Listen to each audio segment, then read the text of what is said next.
The twin suns hung low in the alien sky, casting long shadows over the jagged obsidian cliffs that framed the horizon like broken teeth. The heat was unrelenting, a dry, scorching breath that scraped across the skin and left everything parched. Chris Bale wiped the sweat from his brow, the salt stinging his eyes as he stepped carefully across the cracked red soil of Xerion. His boots sank slightly with every step, dust rising in little puffs behind him. He paused near the edge of a ridge, surveying the landscape with a practiced eye. Endless dunes rolled beneath him, their glassy surfaces occasionally reflecting the sun's fury. This planet was hostile, beautiful, and utterly quiet except for the low hum of his scanner, which blinked with promise. Somewhere buried beneath this desert was a signal, an ancient tech pulse, maybe a lost satellite core or buried Forerunner relic. Chris had chased less for more risk. A flicker of motion snapped him out of his thoughts. His hand went instinctively to the plasma blaster on his hip, eyes narrowing. Another twitch, then two figures emerged from the wavering heat. They moved with purpose, strides long and sure, not skulking like desert predators, but walking like they belonged to this brutal land. Both were tall, violet-skinned, and unmistakably alien.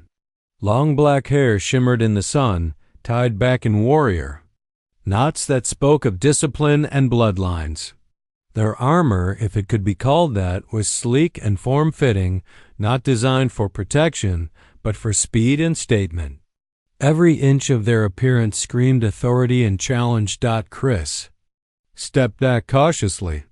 "Easy," he said, keeping his hand near his weapon but not drawing it. "I didn't mean to trespass." The first woman halted several meters from him. Her voice was low and commanding. "You are human. You are male. You are ripe." Chris blanked. "What?" The second woman smiled more like a predator savoring the moment before the pounce. "By sacred law, your arrival triggers the right of claim. You will be ours. One of us shall mate with you." "What the hell are you talking about?" The first woman stepped forward. "I am Kasara, daughter of the Flame bloodline. I claim you for reproduction and alliance." The second one answered with measured grace. "I am Vala of the Nexus Keepers. I too claim you. Per our ancient codes, the challenge must be honored." Before Chris could process what they meant, both women drew blades from their sides. Curved, silver, and humming with energy, the weapons caught the light in deadly arcs. Their stances shifted, feet steady, eyes locked not on him, but on each other. "Hold on," Chris started, raising both hands. "You can't just fight over," Kasara snarled, cutting him off. "Silence, male. This is not your decision." Air grew tense, heavy with ritual and bloodlust. Vala gave him one final glance, and her voice softened just for a second. "Do not fear. The bond is sacred." Then they lunged. Blades clashed in a shower of sparks. Sand sprayed into the air as feet pivoted and struck. The duel had begun fierce, elegant, and full of terrifying beauty. The sound of steel against steel echoed across the dead desert, echoing into the twin suns. And Chris stood frozen in place, his heart hammering as he realized he was no longer just a visitor on this planet. He was the center of a war he didn't understand, the prize of two women bred for battle, each willing to kill for the right to claim his future. He wasn't just an outsider anymore. He was the prophecy. The clash of blades echoed across the desolate plain, each strike ringing out like a war drum beneath the unyielding glare of the twin suns. Kasara and Vala moved like shadows made solid, their violet forms blurring through the air with terrifying precision. Sparks flew where their weapons met sacred dueling blades of forged moonsteel, curved and wickedly sharp. Chris Bale could do nothing but watch, heart-pounding, caught in the storm of a culture he didn't understand and a conflict he couldn't stop. The two women were as different in style as they were in spirit. Kisara was strength incarnate, every motion deliberate and forceful, her strikes backed by the crushing weight of years spent dominating battlefields. Vala, by contrast, flowed like liquid flame. Her footwork was poetry, her counters a masterclass in grace under fire. They were warriors through and through, not just fighters, but trained avatars of ancestral legacy and blood oath. And now, both of them were fighting for him. Chris didn't know whether to run, shout, or drop to his knees and beg the gods, if any were listening, for a way to stop this madness. The heat shimmered around him, sweat slicking his chest, his every instinct screaming that he had no right to be the reason two powerful beings risked death. But they didn't see it that way. Kisara ducked low, feinted left, and brought her blade in high. Vala barely parried in time the force of the strike, driving her back across the sand. Blood shimmered on her cheek, a razor-thin cut left by Kisara's last pass. A crowd of warriors that had begun to gather from distant canyons watched in reverent silence, none daring to interfere. These were sacred rites. Violating them would bring shame and exile or worse. "You're outmatched," Kisara growled, circling Vala with measured steps. "Yield before I tear your honor from your bones." Vala's lip curled into a smirk. "Is that what you did last cycle, Kisara? With Rin's mate? Or did you simply overpower her and call it honor?" A murmur rippled through the watching crowd. Kisara's jaw tightened. In the next heartbeat, she attacked in a whirlwind of fury, blade flashing like lightning. Vala barely escaped a killing blow, stumbling backward as her heel caught on a jagged stone. Chris took an instinctive step forward, hand halfway to his blaster. Enough! Every head turned to him. Vala rolled to her feet, panting, her blade now coated with dust and sweat. She looked at him not with desperation, but with quiet resolve. She had something to prove, not just to her clan, but to herself. She wasn't here for conquest. She wasn't here for legacy. She was here for him. "I told you before, human," Kisara said, her voice rough with breath and pride. "Your words carry no weight in this matter. You are the claimed. You do not speak." "I'm not property," Chris growled. "You fight over me like I'm livestock." Kisara's eyes narrowed, but Vala suddenly stepped between them, not in defense, but in declaration. "I will not fight to own you, Chris Bale," she said, her voice cutting through the tension like a blade. "I fight to show you I am worthy to walk beside you." It was the first time he heard his name said with reverence. Not possession. Kisara launched forward with a shriek. The duel became a blur, blade on blade, blood on blood. Vala countered each strike now with renewed strength. A flicker of energy sparked beneath her skin, something raw and old waking inside her veins. Chris noticed at first, her eyes glowing faintly, the way her movements no longer seemed merely physical. It was as if the planet itself was guiding her hands. Then came the moment. Kisara raised her sword for the finishing blow and Vala spun low, slicing across Kisara's thigh and sending her crashing to the ground in a cloud of sand and shattered pride. Silence fell like a dropped veil. Kisara lay there, breathing hard, her weapon just out of reach. "Yield," Vala commanded. A long pause. "I yield," Kisara whispered, voice choked with rage and something else, regret. The watching warriors let out a unified breath. The rite was over. Vala turned, not to the crowd, but to Chris, her blade sheathed, her body trembling from exertion, her voice soft. "I do not claim you as prize. I ask only, do you choose me?" Chris stepped forward slowly. He looked from Kisara's fallen form to Vala's blood-stained yet defiant stance. He nodded once, heart-pounding. "Double quotes, yes," he said, voice steady despite the storm behind his ribs. "I choose you." Cheers erupted from the cliffs. but as Vala reached for his hand, the ground beneath them trembled. Dust rose in strange patterns. The air grew thick with something ancient. Vala froze, eyes narrowing. "The right has awakened something," she whispered. From deep beneath the sands, something stirred. A presence. Watching. Waiting. The duel was only the beginning. The cave mouth yawned before them, a dark gash in the earth carved into the side of a canyon wall, veined with glowing blue minerals that pulsed like a heartbeat. Chris stood at its threshold, the world behind him still echoing with the cries of the watching crowd, with the sting of clashing blades and the gravity of a choice made not in power, but in faith. He had chosen Vala not as a prize to be won, but as a partner he barely understood and yet felt drawn to with a pull deeper than instinct. Vala walked ahead, her movements steady despite the blood still drying on her arm. She bore the pain of her duel-like armor, never flinching, never faltering.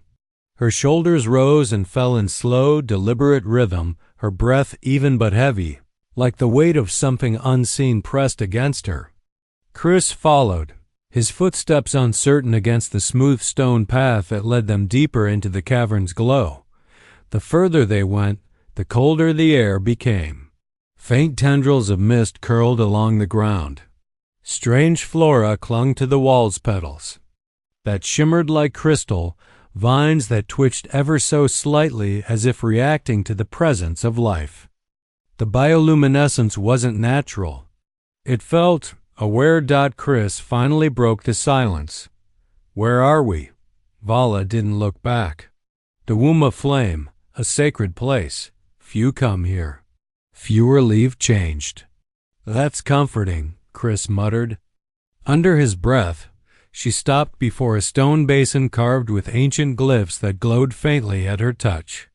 Warm steam rose from the center. She unfastened the clasps of her bodysuit and let it fall to her waist, revealing smooth violet skin marred with fresh scars and old ones that whispered stories without words. Chris looked away, unsure. "You may." "Look," she said, her voice low but not unkind. "You chose me. It is tradition now that we bind our fates." "I didn't choose tradition," he replied. "I chose you." That stopped her. She turned, her violet eyes softening, and for the first time since the duel, something unguarded passed across her face. Vulnerability, hope, maybe even fear. "I don't know your customs," Chris said gently. "I don't know your gods, your battles, your laws, but I know what I feel. And I'm not here to dominate or be owned or used." Her voice trembled with restraint. "Do you believe I would use you after what I've shown?" "I believe you're afraid," he said simply. "That you fought your whole life to be strong, and you don't know what it means to be seen without your blade." Silence. Then she stepped into the basin. The steam rose around her, swirling like liquid light. Her voice echoed, more reverent now. "This place is not just sacred. It is where bonds are tested, where souls merge or burn apart." Chris hesitated, then stepped in after her. The warmth hit his skin instantly, drawing out the ache of days spent in heat and sand. He stood before her, close now, inches apart. The cave felt alive, as if the stones themselves held their breath. "I don't want to be your legacy," he sighed.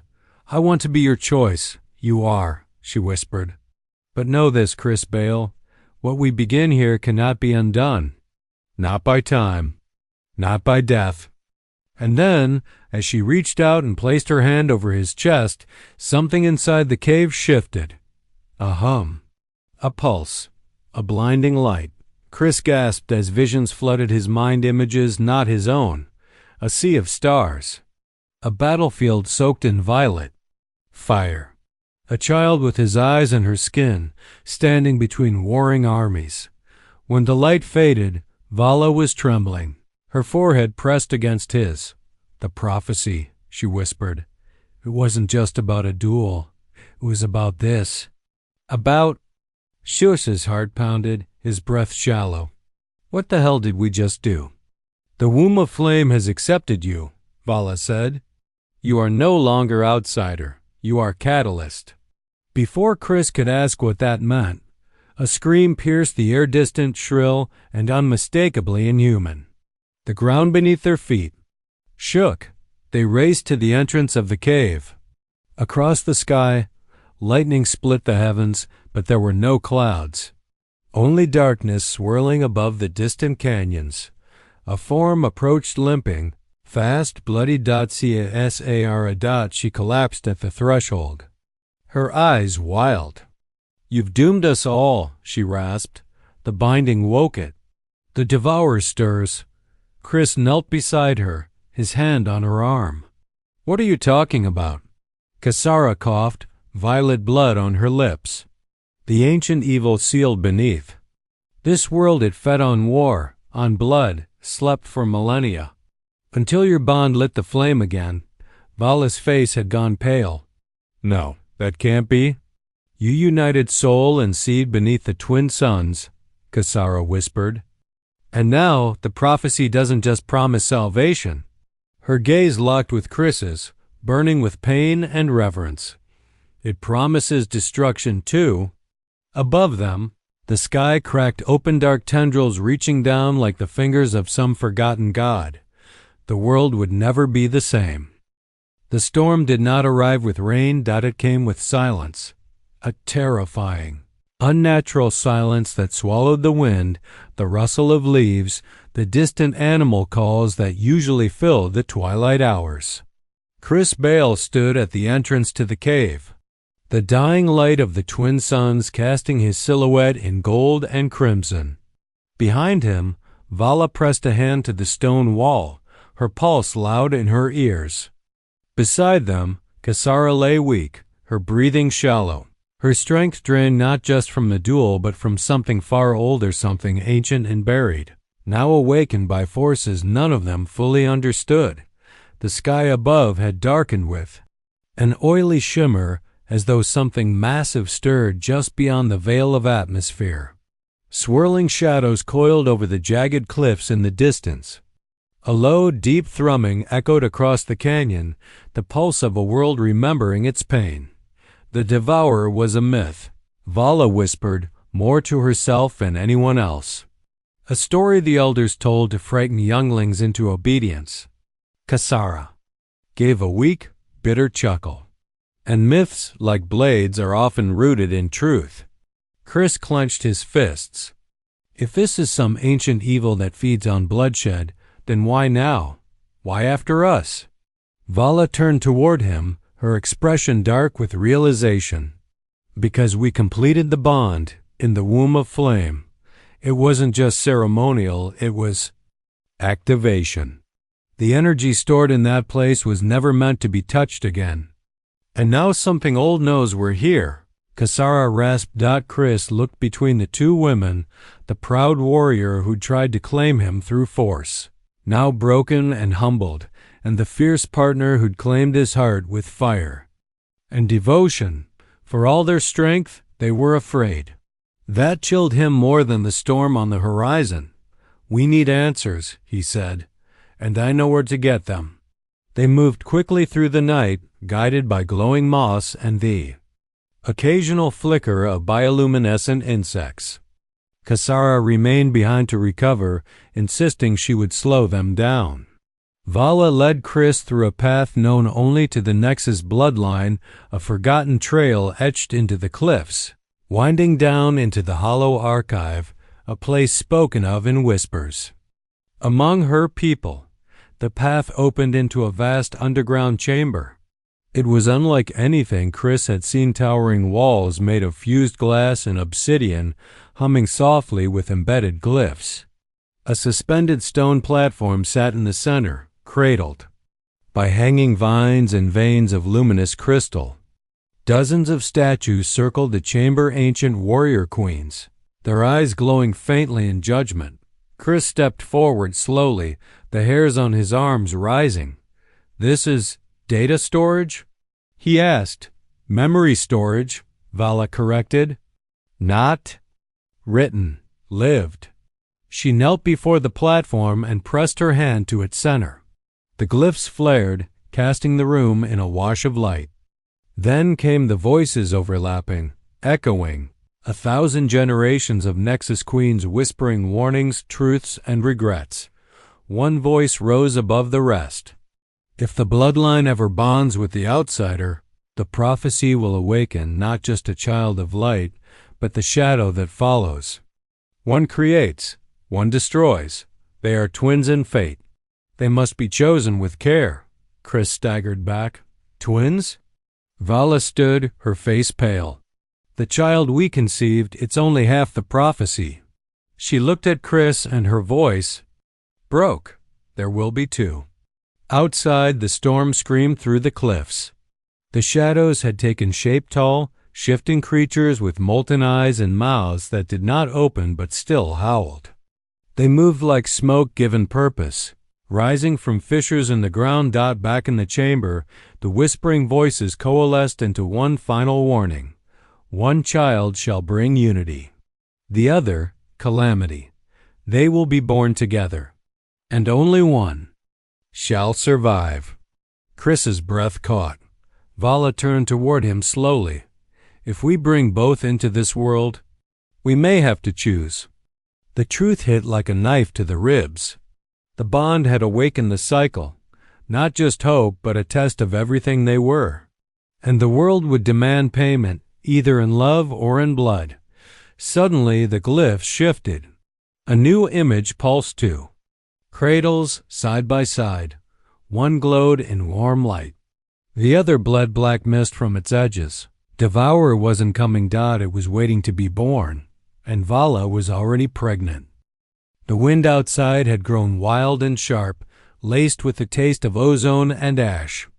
By the time Chris and Vala emerged from the hollow archive, the landscape above had transformed into a nightmare of writhing shadows and fractured sky. Tendrils of darkness snaked across the canyon walls like living veins, pulsing with sick light that flickered in and out of reality.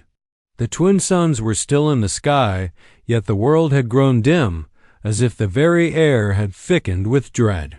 Vala clutched her abdomen, her breath catching. Chris caught her before she stumbled, his hand firm against her waist. "Are you all right?" he asked, panic blooming in his chest. I feel them," she whispered, voice tight. "Not just one, two.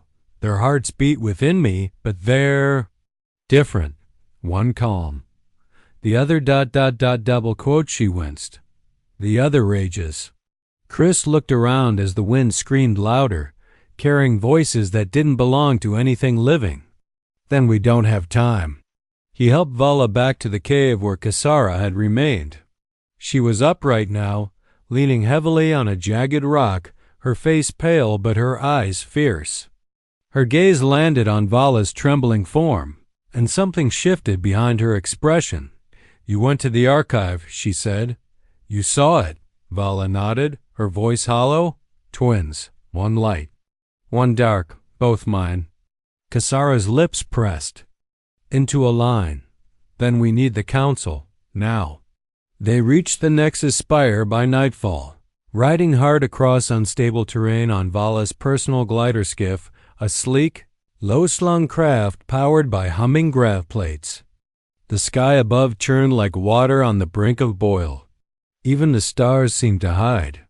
Along the way, they passed through abandoned watchtowers, ruined outposts, and fields scorched by strange energy.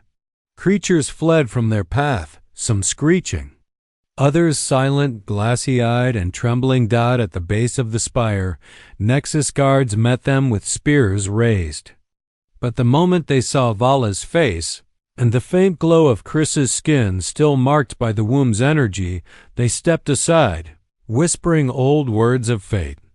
The council hall was vast, domed in translucent stone that shimmered with ancient runes. Seated in a half-circle were the matriarchs of the Nexus clan's elder warriors draped in ceremonial bone silk, their faces marked by time and war. Vala stood before them, Chris beside her, his posture taut with tension. The prophecy has come to pass, Vala declared. The bond has been made. The children are forming within me. A ripple of murmurs passed through the council. Kazara stepped forward. And the devourer stirs again. Because the prophecy was only half told. We remembered the light burn. We forgot the twin. An old voice, rough and cold, pierced the air. Then you must choose, said Elder Zara, the highest of the matriarchs. Her eyes, clouded with time, locked onto Vala. Two shall be born, but only one will live. Vala stiffened. I will not murder my own child.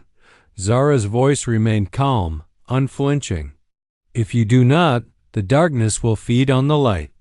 The devourer will wear your son's face. Chris stepped forward now, defiance in his chest. There has to be another way. The elders said nothing. And then without warning alarms blared. The spire trembled. A blast split the silence as something massive crashed against the outer shield wall. Screams echoed up the corridors. A guard stumbled in, bloodied, wide-eyed. They've breached the southern cliffs. She gasped. Shadows, hundreds of them. And they're not just attacking. They're seeking something. Chris's heart dropped. They're coming for the children, he breathed. Kasara was already grabbing a weapon. We hold them. Here, buy time. Let Vala escape. No, Vala snapped. I won't leave you. Not again. You have no choice, Kasara growled. You carry both hope and ruin. If they get their hands on either, we all die. A section of the wall exploded inward, shrapnel flying. Dark forms poured through twisted creatures shaped like women, with faces split by vertical mouths, hands curled into claws of raw energy.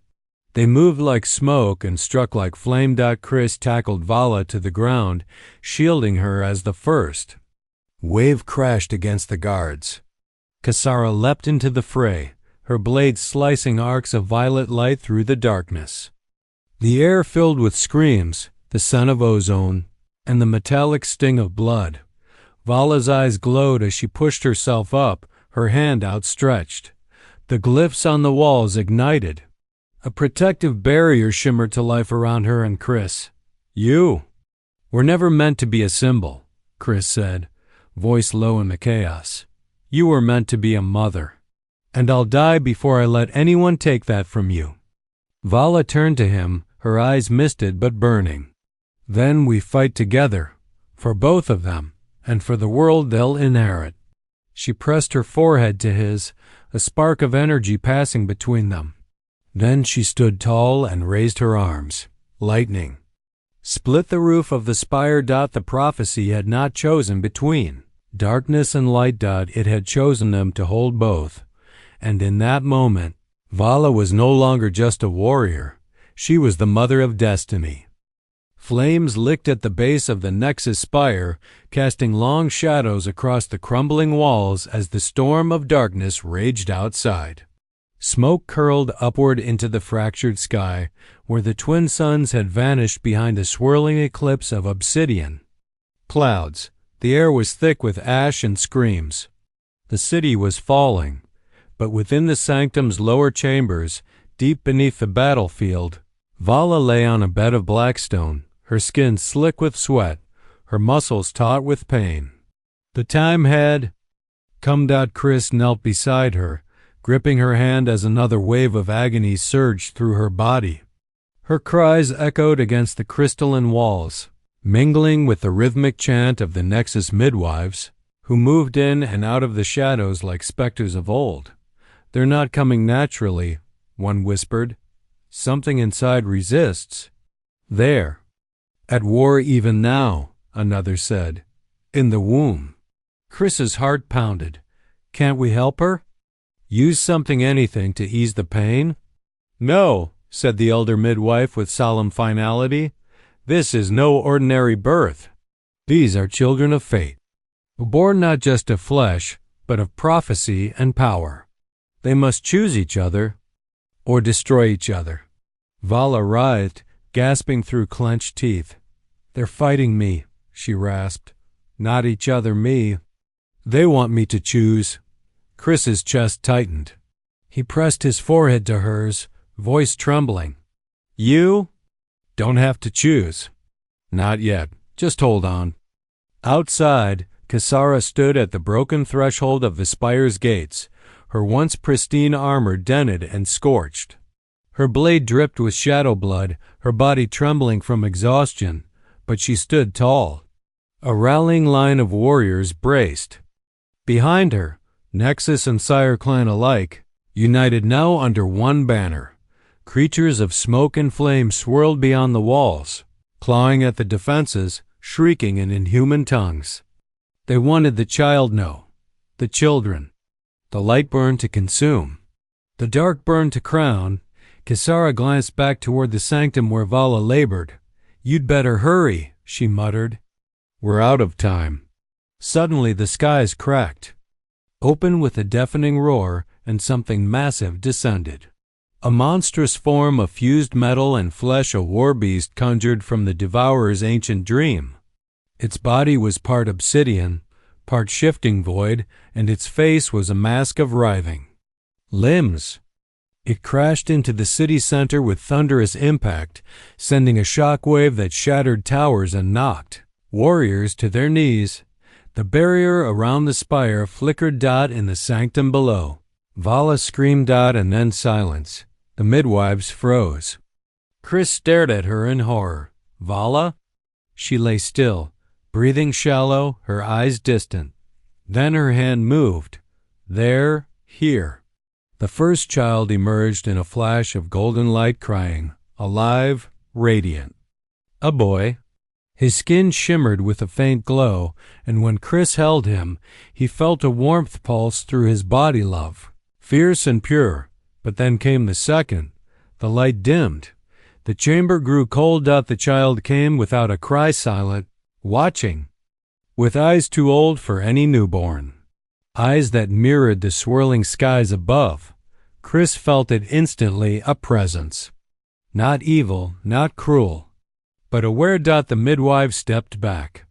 The chant stopped. One child born of hope, one of prophecy fulfilled, the other of prophecy broken. Chris looked at Vala. She lay trembling, tears running silently down her cheeks. I feel them both, she whispered. One reaches for me, the other recoils. I cannot choose. I won't. The ceiling above cracked. The massive shadow beast was burrowing downward, drawn by the pulse of the birth. The walls quaked. Time was running out. Kisara burst into the sanctum, bloodied and staggering. She looked at the twins, then at Chris. One must be hidden. Now, if the Devourer takes even a breath of the dark burn, it will become him. Chris rose, holding both infants in his arms. He felt torn in two. One child radiated warmth, the other a cold silence that pierced his soul. Give me the dark burn, Kisara said. I will take him far into the dead wastes. I will raise him where no shadow can find him. No, Vala gasped. He's mine. He's ours. I can feel the still light in him. Kisara shook her head. He is the Devourer's vessel. You know this. But maybe, if raised apart, without corruption, he can resist what he was meant to become. Chris looked at his sons. One stirred, blinking peacefully. The other looked up at him and smiled. And in that smile, Chris didn't see death. He saw loneliness. I won't abandon him, Chris said. But I won't risk the world. He kissed both foreheads. Then, with a trembling hand, he placed the darkburn in Kisara's arms. Raise him, teach him strength. And if the day ever comes when the Devourer stirs again, I will be the one to face him. Kisara nodded, silent. She turned and vanished into the tunnels before the creature above could breach the chamber. Sky screamed. The beast arrived, but it was too late. The darkburn was gone, and the world would never know there had been two. The sky wept ash and fire as the great shadow descended on the Nexus spire. Its monstrous form, bloated with stolen souls and warped memory, tore through the last of the city's outer defenses like parchment in flame. The screams of the dying echoed through the broken towers, a symphony of despair swallowed by the unrelenting roar of the ancient creature. Chris Bale stood at the edge of the sanctum stairs, his son, a light burn cradled in one arm, his other hand braced on the hilt of a fallen warrior's spear. Blood ran down his forearm. Dust clung to every breath. Behind him, Vala leaned heavily against a column, barely able to stand. She had given everything to bring their children into the world, and now all that remained was the question that had haunted them from the beginning. Would one child's birth save the world, or was the other's exile merely delaying its end? The beast crashed down into the sacred plaza with a bone-splintering screech. Its 1,000 limbs dragged trails of obsidian, fire across the stone. Its eyes were voids, but within them shimmered fractured visions of the future, of endings, of Vala's face twisted in agony and Chris falling to his knees on a battlefield soaked in ash. This was the Devourer, no longer legend, no longer sealed. It had come. The midwives fled. The warriors who remained stood no chance. Spears melted. Energy bolts ricocheted harmlessly off its hide. It devoured light and grew stronger with every moment. Chris turned to Vala. "We can't fight that. Not with weapons." "No," she rasped, her gaze fixed on the child in his arms. "But maybe he can." The Lightburn stirred, eyes wide, and blue as a newborn sky. He did not cry. He only watched. The way his twin had watched, but differently, without hunger, without judgment. His tiny fingers reached upward, glowing faintly with the same golden warmth Chris had felt in the womb. Of flame. Chris stepped forward as the Devourer raised its limb, ready to strike. The moment slowed. Sound vanished. Chris met its gaze not with fear, but with purpose. "This child is not your vessel," he said, voice unwavering. "He is ours, born of choice, of love."